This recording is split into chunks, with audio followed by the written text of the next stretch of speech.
Hello everyone and welcome to another episode of Cut Rate Commander, the series in which we take a look at low-price commanders and make budget decks with them. My name is Grazzet and today we'll be looking at the Pinnacle of Bio-Enhancement, the Reality Chip. Before we continue, be sure to like, comment, and subscribe if you like this content and would like me to continue making more videos like this in the future. And if you're feeling particularly generous, consider buying me a coffee at the link in the description to keep me caffeinated as I work on more of these builds. Also be sure to stick around until the end of the video to see who won last week's poll and what commanders from Neon Dynasty you'll be voting for an upcoming episode. So with that out of the way, let's start by taking a look at the commander and playstyle.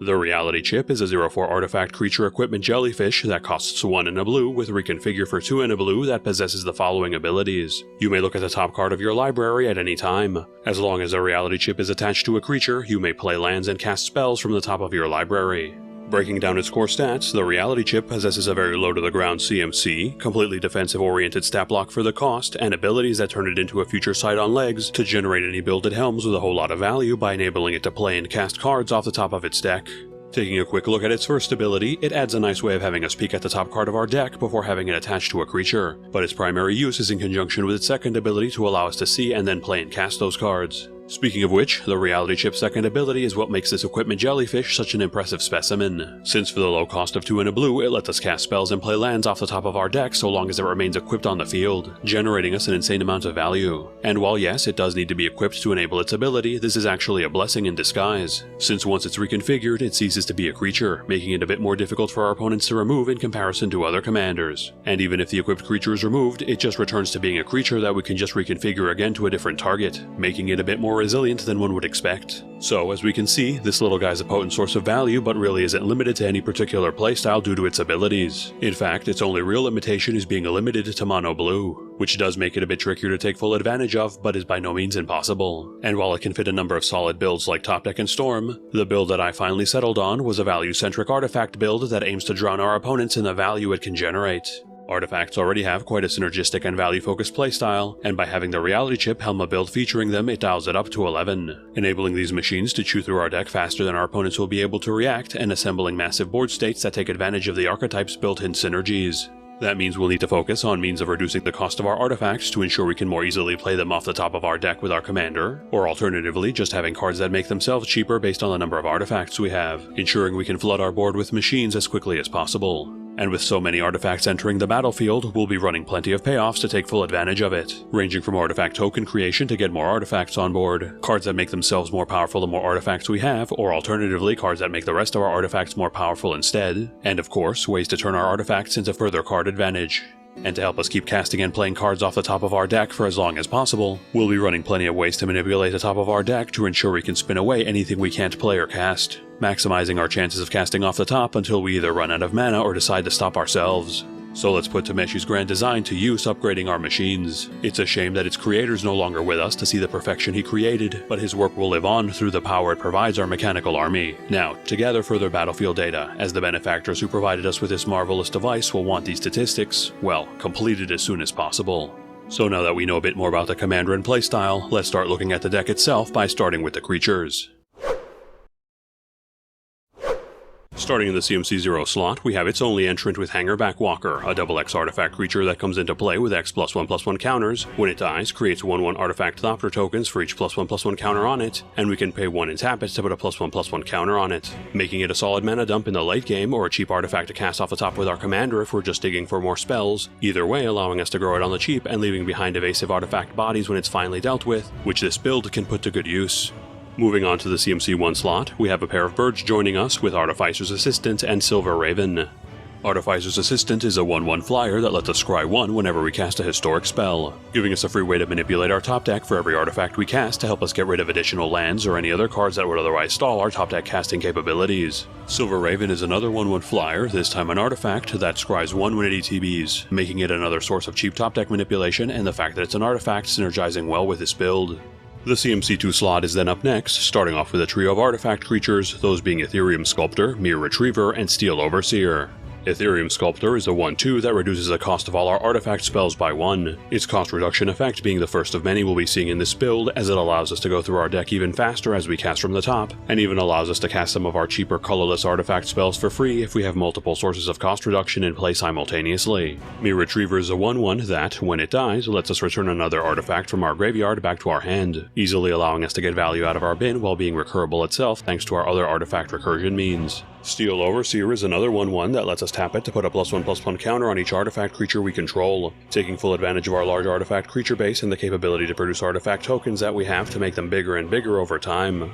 Then we close out this slot with Riddlesmith, a 2/1 that lets us draw 1 and discard 1 whenever we cast an artifact spell, again giving us an easily triggerable way to get rid of our top deck and even sets up our graveyard for us in the process. Now entering the CMC3 slot, we start off with the Artifact Tutor suite of Trinket Mage, Tribute Mage, and Trophy Mage, all of which are 2/2s that, when they ETB, search our deck for an artifact card of CMC1, CMC2, or CMC3 respectively and put it into our hand, each giving us a potent selection of artifacts to tutor up, with the added benefit of shuffling our deck afterwards to rid ourselves of any bricks we may have on top. A pair of legendaries then join our ranks with Psy Master Thopterist and Emry Lurker of the Loch. Psy is a 1/4 that creates a 1/1 flying artifact Thopter token whenever we cast an artifact spell, and lets us pay 1 a blue and sack 2 artifacts to draw a card, easily allowing us to flood the board with evasive artifact bodies as we churn through our deck, while easily allowing us to turn those same tokens or other artifacts with death triggers into more card advantage whenever we may need it. Emry is a 1/2 that costs 1 less for each artifact we control, mills us for 4 when she ETBs, and we can tap to cast target artifact from our grave until the end of the turn, often being castable for only a single blue and providing the build with a repeatable way to recur our artifacts from the bin for no additional cost, with her even setting herself up as she comes in so we can start using her ability the following turn. Moving back to artifact creatures as we delve deeper into this slot, we have a trio of graveyard-focused machines up next with Scrap Trawler, Junk Diver, and Workshop Assistant. Scrap Trawler is a 3/2 that, when it or another artifact we control is sent from the field to the grave, returns an artifact with lesser CMC from our graveyard back to our hand, effectively allowing us to nesting doll our artifacts back from the grave as they're destroyed, and working particularly well with artifacts that sack themselves or others to get even more value from them. Both Junk Diver and Workshop Assistant, when they die, allow us to return another artifact from our grave back to our hand, the former being a 1/1 flyer and the latter being a 1/2, both effectively serving as additional copies of Mere Retriever to give the build even more artifact recursion. A pair of artifact lords then join our mechanized army with Master of Ethereum and Chief of the Foundry, both of which give all artifact creatures we control +1/+1, the former being a Star whose stats are equal to the number of artifacts we control, and the latter being a 2/3 with no additional effects, each providing us with additional means to pump our mechanical army, with the former also being a gigantic threat in its own right on established board states. Then we close out this slot with another trio of artifact creatures, those being Foundry Inspector, Ethereum Spinner, and Burnished Heart. Foundry Inspector is a 3/2 that reduces the cost of all our artifact spells by 1, again giving us another potent form of static ramp for our artifacts to take advantage of. Ethereum Spinner is a 2/1 that, whenever we cast a CMC4 or greater spell, creates a 1/1 flying artifact Thopter token, providing us with another source of token production that we can drop relatively early, and get additional value out of as we move on to the mid and late game. Burnished Heart is a 2/2 that we can pay 3, tap it and sack it to put 2 basic lands from our deck into play tapped, making it a solid source of land-based ramp, as well as being easily recurable in this build to allow us to get extra value from it again and again. We're going back to some Flesh and Blood entrants as we enter the CMC4 slot, starting off with Vidalcan Archmage and Whirler Rogue.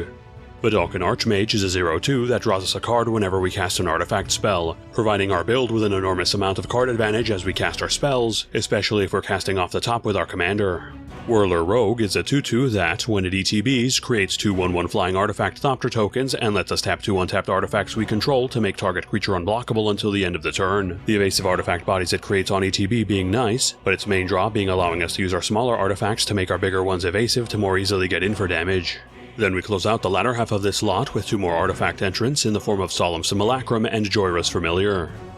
Solemn Simulacrum is a 2/2 that, when it ETBs, puts a basic land from our deck into play tapped, and, when it dies, draws us a card, making it a decent source of ramp that replaces itself upon death, with the added bonus of being easily recurable in this build to be used again and again. Joyrus Familiar is another 2/2, this time with flying, that reduces the cost of all our artifact spells by 1, giving us yet another source of artifact cost reduction for our build to take advantage of, as well as being an evasive body that can crack in for damage itself. Reaching the CMC5 slot, we start off with some more artifact entrants in the form of Research Thief, Koldatha Forge Master, and Darksteel Juggernaut. Research Thief is a 3/3 flyer with flash that draws us a card whenever an artifact we control deals combat damage to a player, providing us with another solid source of repeatable card advantage that takes advantage of all our evasive token generation as well as being evasive itself to crack in for more damage. Kuldotha Forge Master is a 3/5 that we can tap and sack 3 artifacts to search our deck for an artifact and put it into play, allowing us to put our most powerful artifacts into play at instant speed at no mana cost, for the low price of sacking our tokens, or even better, artifacts that want to be destroyed in the first place to get us extra value.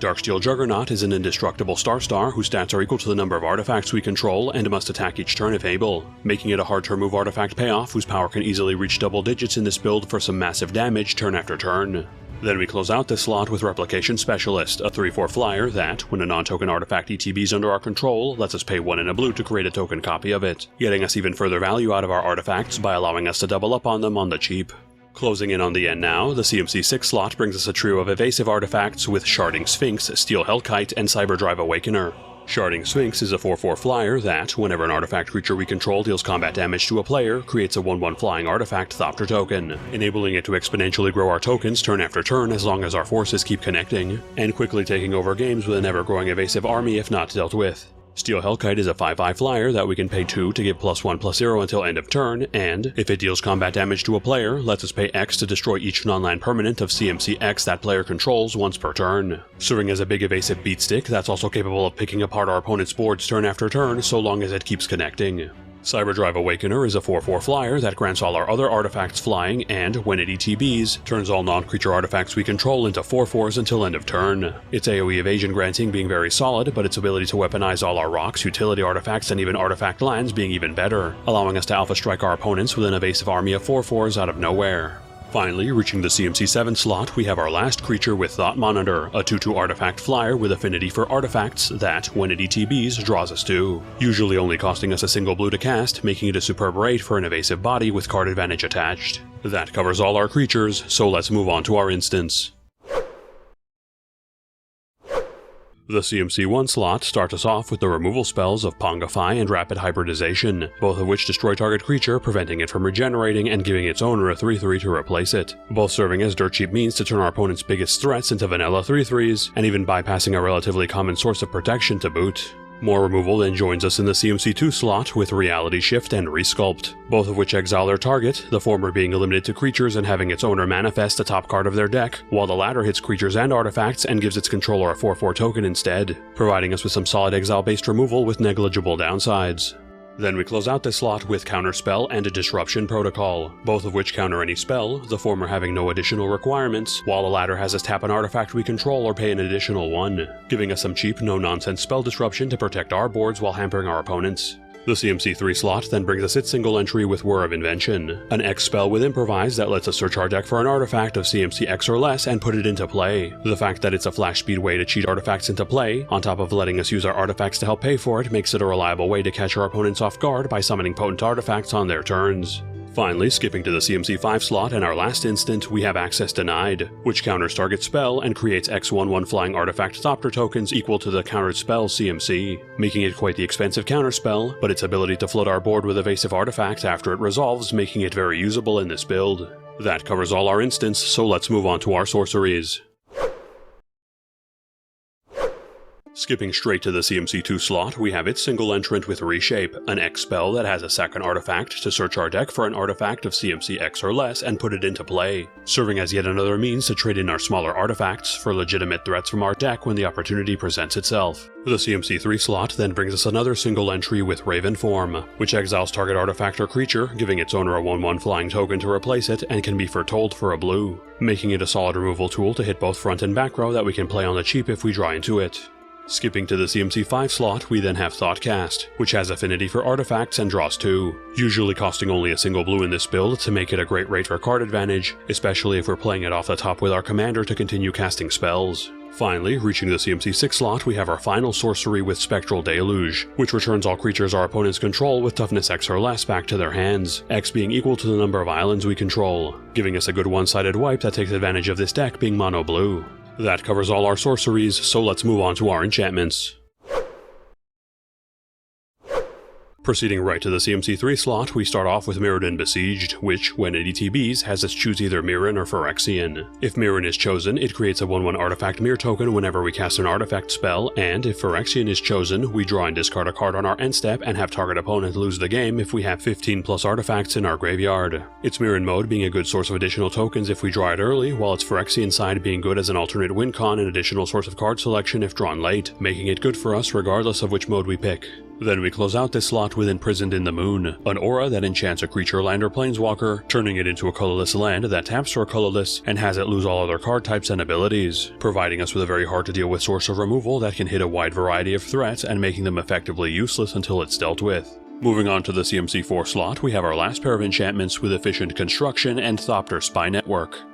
Efficient Construction creates a 1/1 flying artifact Thopter token whenever we cast an artifact spell, allowing us to further flood our board with evasive artifact bodies as we cast our artifact spells, which we can then use to get in for more damage or further empower our artifact payoffs. Thopter Spy Network creates a 1/1 flying artifact Thopter token on our upkeep if we control another artifact, and when one or more artifacts deals combat damage to a player, has us draw a card, giving us another source of evasive artifact tokens and even more card advantage as we swing in with them or our other artifact creatures throughout the course of the game. That covers all our enchantments, so let's move on to our artifacts.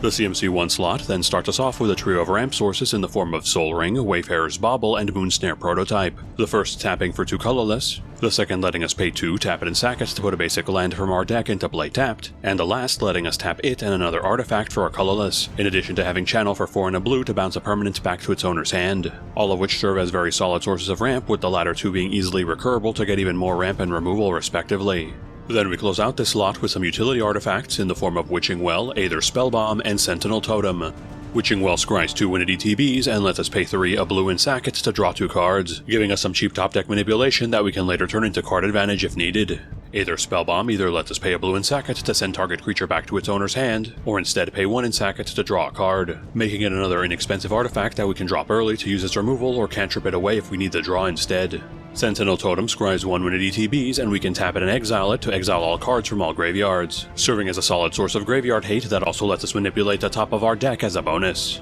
Moving on to the CMC2 slot, we have some additional mana rocks joining our collection, starting with Arcane Signet, which taps for any color in our commander's color identity, Sky Diamond, which comes into play tapped and taps for a blue, Mind Stone, which taps for a colorless and we can pay 1 and sack it to draw a card, and Liquid Metal Torque, which taps for a colorless and we can tap it to turn target non-land permanent into an artifact until the end of the turn, giving us a decent suite of artifact-based ramp to speed up our mana base and empower our artifact payoffs while occasionally giving us some extra utility. Then we close out this slot with Courier's Capsule and Mnemonic Sphere, both of which we can pay 1, a blue, and sack to draw 2 cards, the latter also having channel for a blue to draw a card, both providing our build with additional artifact-based card advantage to further our game plan. It single slots from here on out, starting in the CMC3 slot with Nettle Cyst, an equipment that equips for 2, gives the equipped creature +1/+1 for each artifact and or enchantment we control, and has Living Weapon, making it another payoff for our artifact-heavy build while also coming into play equipped on a body to be used immediately as a bonus. The CMC4 slot then brings us Trading Post, which allows us to pay 1 and tap it for one of the following effects: discard a card to gain 4 life, pay 1 life to create a 0/1 goat token, sacrifice a creature to return an artifact from our grave back to hand, or sack an artifact to draw a card.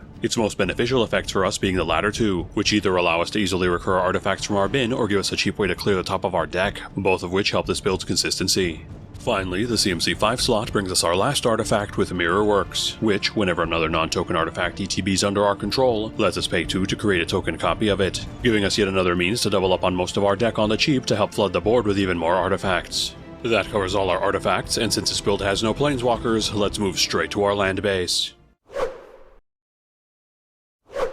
Starting with our mana lands, we have Myriad Landscape, which comes into play tapped, taps for a colorless, and we can pay 2, tap it and sack it to put 2 of the same basic land from our deck into play tapped, and Evolving Wilds and Terramorphic Expanse, both of which we can tap and sack to put a basic land from our deck into play tapped, all 3 getting us more islands into play for us, while also allowing us to shuffle our deck afterwards to hopefully rid ourselves of any bricks on top when we need it. Moving on to our utility lands, we'll be running Buried Ruin, Ghost Quarter, and Tomb of the Spirit Dragon. Buried Ruin taps for a colorless and we can pay 2, tap it and sack it to return an artifact from our grave back to our hand, serving as a decent source of artifact recursion from our land slot. Ghost Quarter also taps for a colorless and we can tap it and sack it to destroy target land, allowing its owner to replace it with a basic from their deck, making it a reliable way to deal with any annoying utility lands our opponents may be running. Tomb of the Spirit Dragon taps for a colorless as well, and we can pay 2 and tap it to gain 1 life for each colorless creature we control, taking full advantage of our large artifact base to gain us huge chunks of life on the cheap again and again. Then we add Power Depot and Darksteel Citadel as a pair of artifact land entrants, the former having Modular 1 coming into play tapped and either tapping for a colorless or any color instead if we use it to cast any artifact spell or activate artifact abilities, while the latter taps for a colorless and is indestructible, both giving the build even more artifacts to help proc and empower artifact payoffs from the land slot.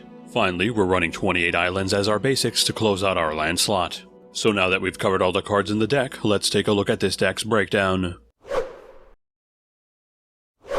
This deck currently has 33 creatures including the commander, 8 instants, 4 sorceries, 4 enchantments, 15 artifacts, 0 planeswalkers, and 36 lands. Looking at the stats that matter to our game plan, we have 40 cards that are considered artifacts, 11 cards that create artifact tokens, 37 cards that care about artifacts, 7 sources of artifact recursion, and 15 cards that allow us to manipulate the top of our deck in some fashion, giving our final build a solid amount of artifact cohesion with the amount of artifacts and artifact-centric payoffs we have at our disposal, alongside a decent amount of top deck manipulation to get even more value out of our commander without stalling. For general deck stats, we have 13 ramp sources, 10 card draw sources, 12 targeted removal sources, and 2 board wipes, leaving us with a standard ratio of core stats with no real outliers. Looking at our mana curve, we have 1 0 drop, 10 1 drops, 16 2 drops, 18 3 drops, 7 4 drops, 7 5 drops, 4 6 drops, and 1 7 drop. On paper giving us a curve that seems to be more midweight, but in practice actually being quite fast considering the amount of cost reduction sources we have at our disposal,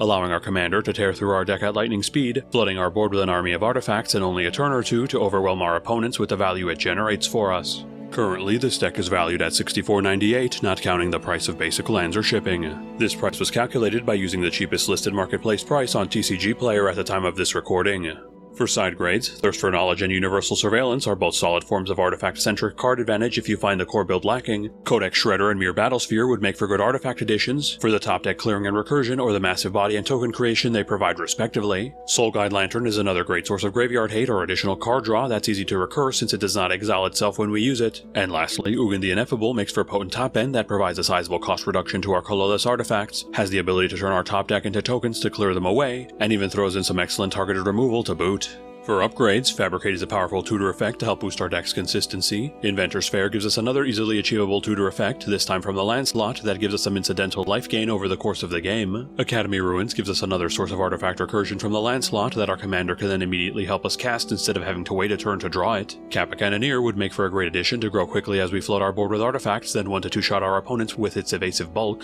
And Tazaret Artifice Master is a potent walker that creates tokens, draws cards, and whose ultimate lets us cheat even more artifacts into play if we can get to it. And finally, if price is no option, Urza's Saga makes for a potent land to produce mana, create tokens, and even tutor up artifacts. The man himself, Urza Lord High Artificer, creates even more tokens, turns all our artifacts into mana rocks, and even serves as his own mana sink to cheat more cards into play. And the school he founded, Tellurian Academy, taps for an insane amount of mana thanks to our critical mass of artifact and artifact tokens, all of which would be spectacular additions, with equally spectacular price tags. I guess with brand recognition like Urza's, we have to pay the man some steep royalties when he appears in our decks.